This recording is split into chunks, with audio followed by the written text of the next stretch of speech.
এখন চলে এসেছি সেল নাম্বার 5-এ, যেটি মূলত একটি আর্ট গ্যালারি। এখানে বিভিন্ন সময় পুরস্কারপ্রাপ্ত বেশ কিছু দুর্গা ঠাকুরের মূর্তি রয়েছে। এই বিল্ডিং এর একটি কক্ষে প্রজেক্টরের সাহায্যে আলিপুর জেল মিউজিয়ামের সাথে জড়িত বিভিন্ন ঐতিহাসিক এবং দেশাত্মবোধক কাহিনীগুলোকে তুলে ধরা হয়েছে। এর মধ্যে উল্লেখযোগ্য হলো আলিপুর জেল হত্যাকাণ্ড। 1908 সালে আলিপুর বোমা মামলা চলাকালীন রাজসাক্ষী নরেন গোস্বামী ব্রিটিশদের কাছে বিপ্লবীদের গোপন তথ্য ফাঁস করে দেন, যার ফলে ঋষি অরবিন্দ ঘোষ সহ অন্যান্যদের ফাঁসির আশঙ্কা তৈরি হয়। সত্যেন্দ্রনাথ বসু এবং কানাইলাল দত্ত জেলের ভেতরে অসুস্থতার ভান করে হাসপাতালে ভর্তি হন এবং 1908 সালের 31শে আগস্ট তারা জেলের হাসপাতালের কাছেই নরেন গোস্বামীকে গুলি করে হত্যা করেন। আলিপুর জেল মার্ডার কেসে সত্যেন্দ্রনাথ দত্ত এবং কানাইলাল দত্ত উভয়েরই ফাঁসির সাজা ঘোষণা হয়।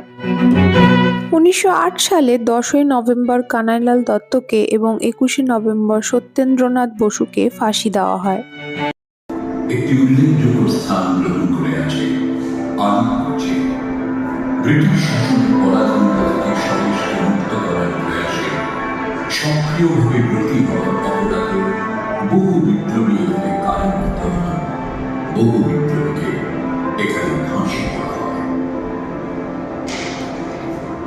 বিদেশ থেকে পড়াশোনা করে ভারতে ফিরে অরবিন্দ ঘোষ ভারতের স্বাধীনতা সংগ্রামকে ঘনিষ্ঠভাবে জেনেছিলেন, বুঝেছিলেন, বহু পরিকল্পনা হয়েছে। তিনি এবং তার ভাই অরবিন্দ ঘোষ বিপ্লবের শিক্ষাকে তীব্র করার জন্য গঠন করেছিলেন অনুশীলন সমিতি।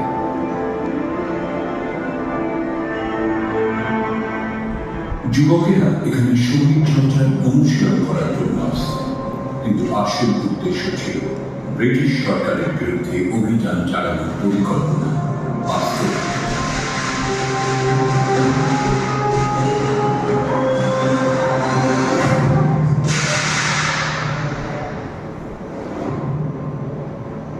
সেই সময় অরবিন্দ ঘোষ ও তাঁর ভাই বারীন্দ্র ঘোষের নেতৃত্বে সাপ্তাহিক পত্রিকা যুগান্তর প্রকাশিত হত।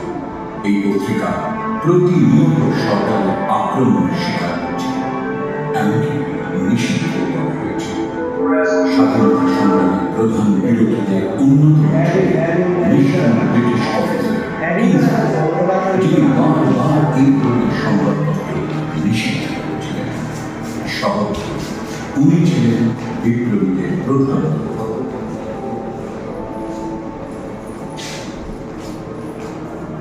দুই বিপ্লবী ক্ষুদিরাম বোস এবং প্রফুল্ল চাকি কিংসফোর্ডকে বোমা নিয়ে দেওয়ার চেষ্টা করেছিলেন, কিন্তু তারা ব্যর্থ হন। ব্রিটিশের হাতে ধরা পড়ার আগে দেশপ্রেমিক প্রফুল্ল চাকি আত্মহত্যা করেন। 19 বছর বয়সী যুবক ক্ষুদিরাম বোস ব্রিটিশের হাতে ধরা পড়েন। বিচারে তার ফাঁসি। ব্রিটিশরা অভিযান চালিয়ে অনেক সক্রিয়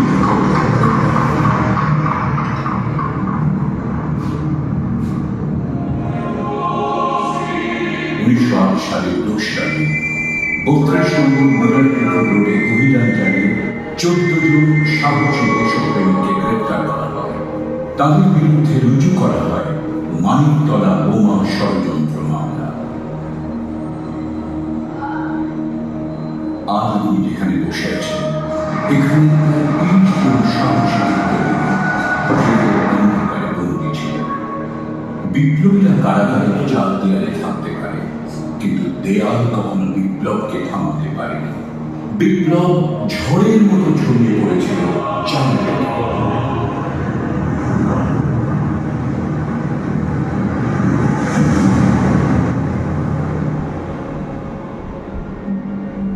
বিপ্লবীদের জেল ভাঙার পরিকল্পনা ছিল। এই উপলক্ষে কারাগারের মানচিত্র তৈরি করা হয়েছিল। 23 নম্বর ওয়ার্ডে উত্তরের প্রাচীরে একটি পাটের গুদাম এবং রান্নাঘর ছিল। উত্তরের প্রাচীর যেখানে সহজেই পালানো সম্ভব। গুপ্ত এজেন্সির দ্বারা গোপনে বালিশে লুকিয়ে রাখা 7টি পিস্তল, দড়ির মই এবং বোমা তৈরির উপকরণ কারাগারে পাঠানোর প্রস্তুতি নেওয়া হল। অরবিন্দ এবং বামুন্দ্র ঘোষ প্রায় 30 জন বিপ্লবী ছিলেন এই জেলে। হঠাৎ খবর এলো নরেন্দ্রনাথ ঘোষাল ব্রিটিশ সরকারের রাজসাক্ষী হয়েছে। সমস্ত পরিকল্পনাধীন ব্রিটিশ আন্দোলনের জন্য এটি একটি অত্যন্ত বিপজ্জনক বিষয়।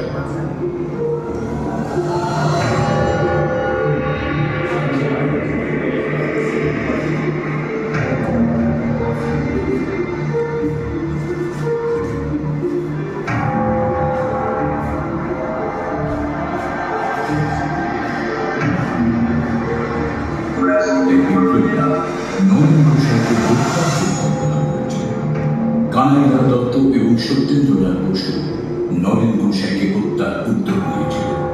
পিস্তল আনা হয়েছিল যে কানাইলাল এবং সত্যেন্দ্র সরকারি সাক্ষী হওয়ার ইচ্ছে প্রকাশ করলেন, কিন্তু শর্ত দিয়ে তার আগে তারা একবার নরেন গোসাইয়ের সঙ্গে দেখা করলেন। 1908 সালের 31 অগস্ট নরেন গোসাই তাদের সঙ্গে দেখা করলেন।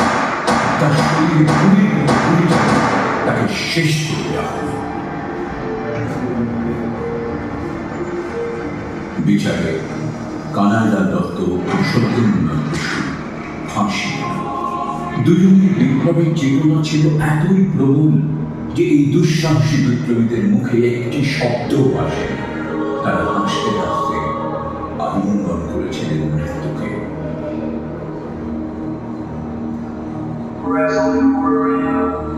মানবতা বোমা ষড়যন্ত্র মামলায় অনেক বন্দীকে কালাপানিতে পাঠানো হয়েছে।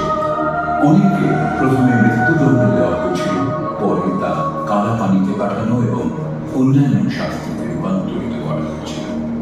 অরবিন্দ ঘোষের মামলা লড়েছিলেন প্রখ্যাত আইনজীবী চিত্তরঞ্জন দাস।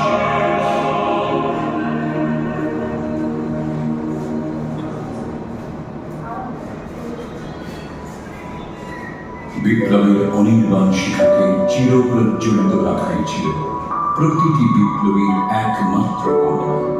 এই কামনা চরিতার্থ করতে যে কোনো শাস্তি তারা মাথা পেতে নিতে একটু পিছু পাবেন। সেই আত্মত্যাগের সাক্ষ্য বহন করে আছে আলিপুর জেলে প্রতিটি দেয়াল। আজ শতাধিক বছর বাদে ভারত মাতাকে ব্রিটিশ শাসন মুক্ত করা এই প্রচেষ্টা জেলের প্রতিটি দেয়ালে অনুপ্রাণিত। গোটা ভারতবাসীর কাছে তার চিরকাল প্রণম্য হয়ে থাকবে।